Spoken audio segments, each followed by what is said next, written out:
ప్రభువైన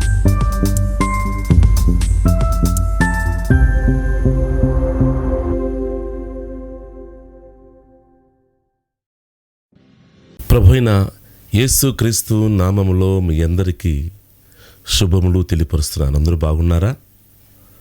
పిల్లారా, ప్రతి క్రైస్తవుడికి ఈ దినాలలో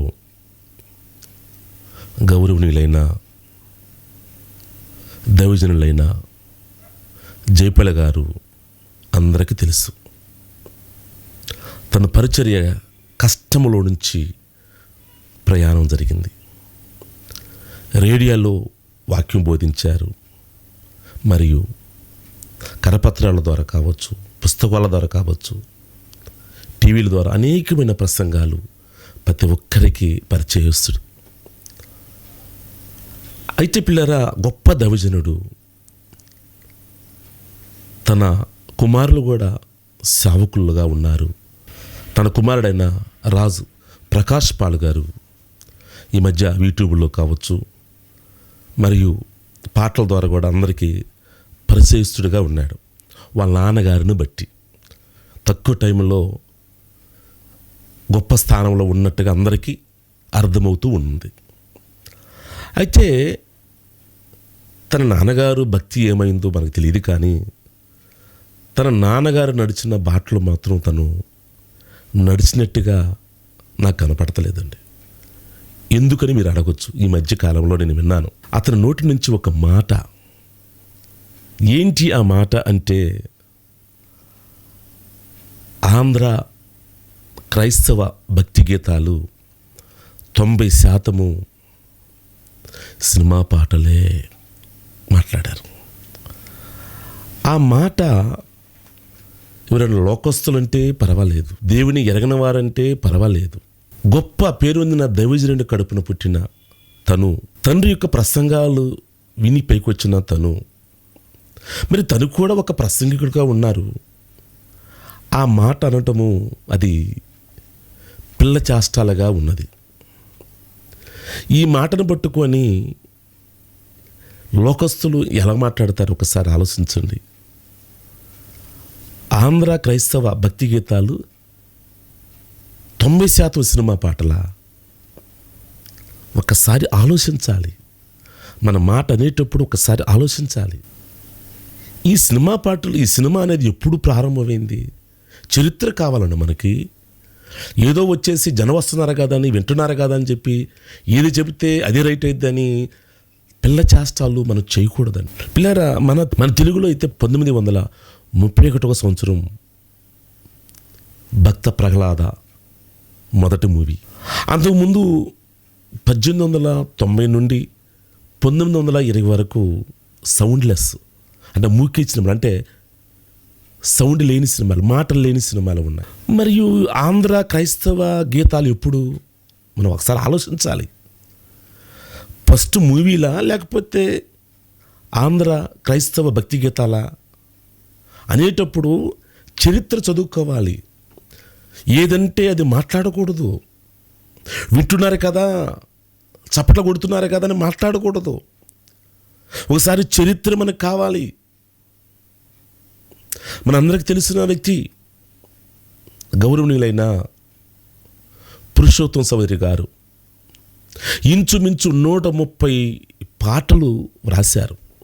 ఆణిముత్యాలు, క్రైస్తవ లోకానికి ఒక ఆణిముత్యాలు. ఒక్కొక్క పాట రాగముతో, ఒక్కొక్క పాట గొప్ప గ్రాంధికముతో వ్రాయబడ్డ పాటలు. అయితే వాటిల్లో ఇంచుమించు ఒక 70 పాటలు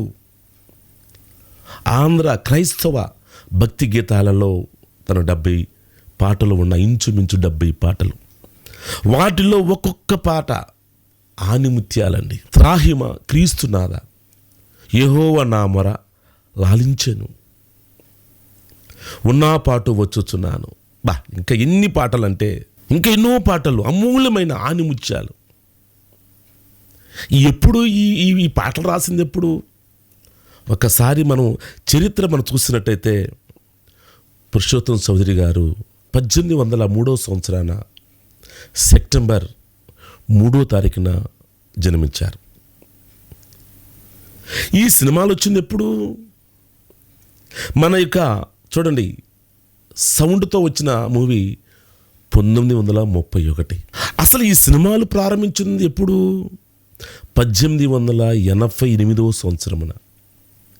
అది కూడా 2 నిమిషాల 11 సెకండ్లు. మరియు థియేటర్లో కూడా 1895 సంవత్సరంలో థియేటర్లో వేసినప్పుడు ఒకరు పడ్డారంట.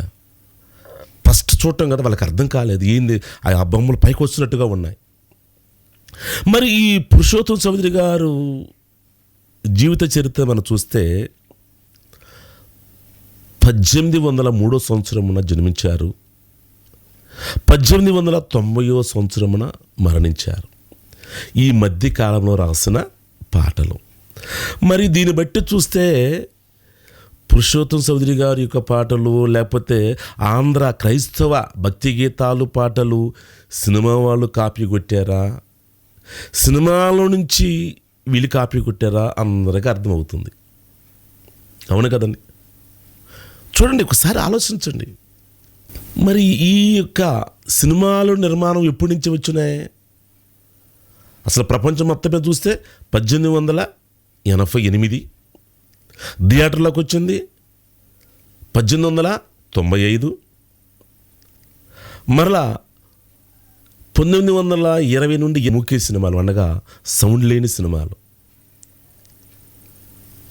31 నుంచి మనం తెలుగులో చూస్తే భక్త ప్రహ్లాద సినిమా వచ్చింది. మరి వీళ్ళ చరిత్ర ఎప్పుడు? ఒకసారి ఆలోచించండి. మాట అనటము చాలా ఈజీ. మీరు అనొచ్చు సినిమా పాటలాగా ఉందంటే దాని రాగాలు. మరి నేనున్నాను ఒక దానిలో, నేను ఏఆర్ రెహమాన్ దగ్గర నేను నేర్చుకున్నానని. మరి నేను నేర్చుకున్నప్పుడు మీరు అక్కడ రాగాలు నేర్చుకోలేదా? ఎన్ని రాగాలు ఉంటాయో తెలియాలి కదా. శివరంజన రాగం, మోహన రాగము, అనేక రాగాలు ఉన్నాయి. ఆ రాగంతోనే పాట వస్తుంది. చూడండి పిల్లారా, వాళ్ళు రాసిన పాటలు ఎంత, కొంతమందికి కొంచెం కష్టంగా పాట కొంచెం ఇబ్బంది కావచ్చామో, దానికి అనుగుణంగా ఈ మధ్య కాలంలో ఏసన్న గారు కావచ్చు, ఏఆర్ స్టీవెన్స్ కావచ్చు, వాడుక పదాల భాష, వాడుక పదాలు వాడి వీళ్ళు రాశారు. మరి మీరు అంటున్న మాట ఏంటి? సమాజానికి మీరు ఏమి నేర్పుతున్నారు? ఒకసారి ఆలోచించండి. మీ తండ్రి గారు ఎంత పేరుంది, మీ తండ్రి గారు దాదాపుగా ఆంధ్ర క్రైస్తవ భక్తి గీతాలు ఎంత చక్కగా పాడతారు. 90% సినిమా పాటలా? అసలు ఆ మాట మీకు ఎలా అనాలనిపించింది? ఒక్కసారి ఆలోచించండి పిల్లరా. ఎందుకంటే మనము భక్తిలో ఉన్నామా, ఎక్కడున్నామా, ఏ మాట వింటున్నామా ఒకసారి ఆలోచించాలి. మన భక్తి ఏం నేర్పిస్తుంది? మనం ఎక్కడికి వెళ్తున్నాం? ఏ ఆరాధనలో ఉంటున్నాం? ఒకసారి ఆలోచించండి. ఇంకొకటి కూడా విన్నాను, విజిలేయమంటున్నాడు. అసలు అదేంటి? విజిలేసేదేంది? క్రికెట్లో స్టేడియంలో విజిలేస్తున్నారు, థియేటర్లో హీరోకి విజిలేస్తున్నారు, ఏసైకి విజిలేయొద్దా? అసలు ఏం వాక్యము, ఏం బోధిస్తున్నావు? నాకు చాలా బాధ వేసింది. విజిల్ అంటే ఏంటి? అల్లరితో కూడిన ఆటపాటలు. నేను 1999లో మీ నాన్నగారు వాక్యం చెబితే విన్నాను నేను ఒక మీటింగ్లో. మన జీవితంలో విజిల్ వేయకూడదు అని, విజిల్లో అల్లరికర్తున్నాడని మీ నాన్నగారు బోధించారు. మీ నాన్నగారు రాసిన యవనస్తుల గురించి రాసిన పుస్తకాల్లో ఉన్నాయి. విజిలేసేదేంది? మీరు స్కూల్లో విజిలేయండి, పీటీ వేస్తాడు విజులు, ఎట్టయ్యాలంట. అది ఏంటది? మనం ఆరాధిస్తుంది ఎవరిని ఆరాధిస్తున్నాం? మన ఆరాధన ఎలా ఉండాలి? క్రమముతో ఉండాలి, భయంతో ఉండాలి, అల్లరితో ఉండకూడదు. విజిలేసేది ఎవరు? మీరు స్కూల్లో ఏంటి? మీ టీచరు లేకపోతే మీకు మాస్టర్ ఊరుకుంటాడేమో. ఇజులు ఏటికి? లోక సంబంధమైన వాటిల్లో రకరకాల వాటిలో వేస్తారు. దేవునిలో విజిలేయకూడదండి. దేవుని ఏం చేయాలి? చప్పట్లు కొట్టాలి, లేక దేవుణ్ణి స్తుతించాలి, హల్లెలూయా అనాలి. అంతేగాని ఇజిలే అసలు ఈ సంస్కారం ఎక్కడిది? ఏ ఆరాధన? ఈ ఆరాధన మీ నాన్నగారు బోధించింది ఇదేనా మీకు? ఒక్కసారి విన్నప్పుడు అసలు యూత్ ఎక్కడికి వెళ్తారు? లోకస్తులంతా పబ్బులు లేకపోతే అవి వెళ్తే దానికి వెళ్ళలేము కాబట్టి అద్దుకొని దీనికి వెళ్దామని వస్తున్నారా? ఒకసారి చూడండి పబ్బులు ఎలా ఉంటాయో అలాగా తలపిస్తున్నాయి. మన ఆరాధన దేవుని ఆరాధన. పరిశుద్ధాత్మ వచ్చినప్పుడు మనము గంతులేయాలి, కానీ ఆత్మ లేకపోయినా ఎగరటాలు గంతులేయటాలు కాదు. దావీదు గారు ఆత్మపూర్ణుడై నాట్యం ఆడాడు, ఆత్మ లేకుండా నాట్యం ఆడలేదండి. సరే వాక్యము చదవండి. దేవుని మహాకృపను బట్టి 60 పుస్తకములు రాయటానికి దేవుడు సహాయం చేశాడు. మీ నాన్నగారు కూడా నాకు బాగా పరిచయస్తుడు. అనేక మీటింగ్లో మేము కలుసుకున్నాం. ఎంత భక్తి, మీ నాన్నగారు ఎంత భక్తి కలిగి ఉన్న దైవజనులు. ఎక్కడ మీటింగ్కి వెళ్ళినా సరే వాళ్ళు ఇస్తే తీసుకుంటారు, లేకపోతే అక్కరలేదు. యథార్థమైన భక్తి చేశారు. మరి మీరు అసలుకి మీ స్టైల్ కావచ్చు, మీ విధానాలు కావచ్చు ఏంటి? ఒక్కసారి ఈ డబ్బు శాశ్వతం కాదండి. సినిమాలు ఎప్పుడు, ఈ పాటలు రాసింది ఎప్పుడు? ఒకసారి చరిత్ర చదవండి.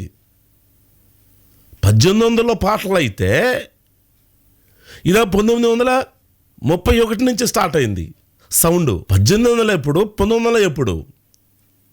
ఇంకా అంటారేమో మా నాన్నగారు నా దగ్గరే నేర్చుకున్నారు, మా నాన్నగారు ఎలా బోధించాలో, ఏ విధంగా పుస్తకాలు రాయాలో నా దగ్గరే నేర్చుకున్నారు, నన్ను చూసే నేర్చుకున్నారు, నన్ను చూసి ఎదిగారు అని అంటారేమో మీరు. దీని ప్రకారంగా లేరా, నేను మిమ్మల్ని కించపరచట్లేదండి, బాధతో మాట్లాడుతున్నాను. మీ దగ్గర ఉన్న యూత్ ఎక్కడికి వెళ్తారో ఒకసారి ఆలోచించండి. ఏం నేర్పుతున్నాం? యవనస్తుల జీవితాలు విలువైనవండి. ఏదో చేయాలి, ఏదో సాధించాలి, ఆశతో ఆకాంక్షతో ఎత్తు పల్లాలు అధిగమించే వయసు అది. ఆ వయసు సరైన ఆనకట్ట వేయకపోతే తనకే కాక సమాజానికి అరిష్టము కలుగుతుంది. ప్రియమైన వారలారా, దైవభక్తితో పెరగాలి. అల్లరితో కాదు పెరిగేది, దైవభక్తితో పెరగాలి. లేఖన ఆధారాలతో మనం నడవాలి. వాక్యములు నడిపిస్తుంది, మనకి వాక్యం ఆధారము. మీరైతే ఒక్క మాట అన్నారు సింపుల్గా, అది ఎక్కడ దారి తీస్తుంది? క్రైస్తవ పాటలు. ఎందుకంటే 1890 వరకు పురుషోత్తం చౌదరి గారు ఉన్నారు. అప్పటికే 130 పాటలు రాశారు. ఆయన పాటలే సినిమా వాళ్ళు కాపీ కొట్టారని అట్లా కొట్టుండొచ్చు, ఎందుకంటే మొదట అయి కాబట్టి. సినిమా పాటలు వీళ్ళు కాపీ కొట్టలేదండి. చరిత్ర నేర్చుకోండి, మీకు చాలా భవిష్యత్తు ఉంది. ఈ లోకము శాశ్వతం కాదు, ఈ లోక సంపాదన శాశ్వతం కాదు. దేవుని యొక్క వాక్యము నిరంతరం నిలుస్తుంది. ఇక్కడ పుట్టామంటే ఖచ్చితంగా మనం చనిపోవలసిందే. చనిపోయిన తర్వాత మన క్రియలు మనతో వస్తాయి.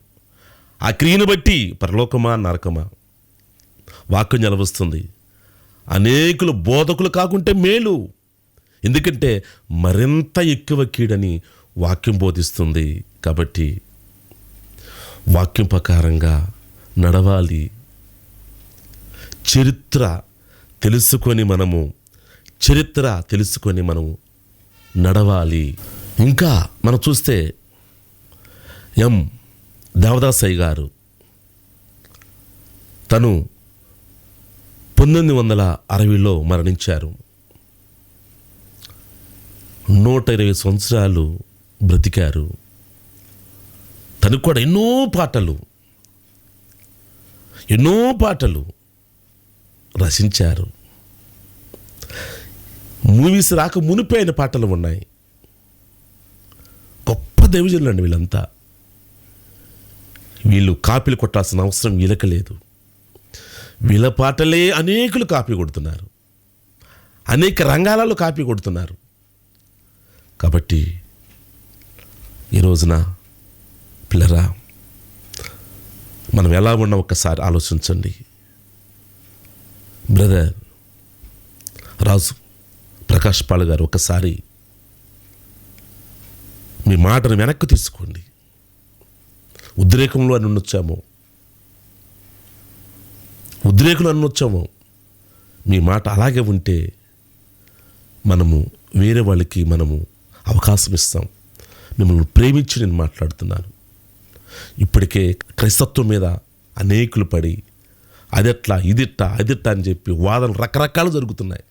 ఇలాంటి సమయంలో మళ్ళీ మీరు క్రైస్తవ పాటలు, ఆంధ్ర క్రైస్తవ భక్తి గీతాలు 90% సినిమా పాటలు అంటే అది బాగాలేదండి.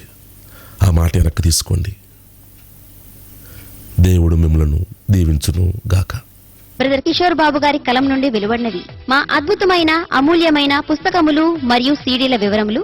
మానవునికి రోగాలు రావటానికి కారణాలు ఏమిటి, ఎలా విడుదల పొందాలి, సాతాను బలహీనతలు తెలుసుకొనుట ఎలా, వానిని ఎలా జయించాలి, సంసార సాగరములోని అడ్డంకులను ఎదుర్కొనుట ఎలా, ప్రపంచము ఎలా నాశనమగుచున్నది, యవ్వనం సంతోషమా, వృద్ధాప్యం శాపమా, మానవులు ఆత్మహత్య చేసుకొనుటకు కారణాలు ఏమిటి, ఎలా విడుదల పొందాలి, కలలు దర్శనముల యొక్క శక్తి, బంధకముల నుండి విడుదల పొందుట ఎలా, బిజీ బిజీ బిజీ ఏం సంపాదిస్తున్నావు, పరలోకానికి ప్రాముఖ్యమైన 5 మెట్లు, సేవకులారా మన గురి ఏమిటి, యేసయ్య రక్తము యొక్క శక్తి తెలుసుకొనుట ఎలా, కన్ఫ్యూజన్, తల్లిదండ్రులారా మీ పిల్లలను బ్రతకనీయుడి, క్షమాపణ లేని పాపములు, నీ భక్తి నీకు ధైర్యం పుట్టింపదా, ప్రార్థన నీ ఆయుధమైతే విజయం నీ బానిసవుతుంది. ఇంకా సీడీలు, నీ చెంత మోకరిల్లి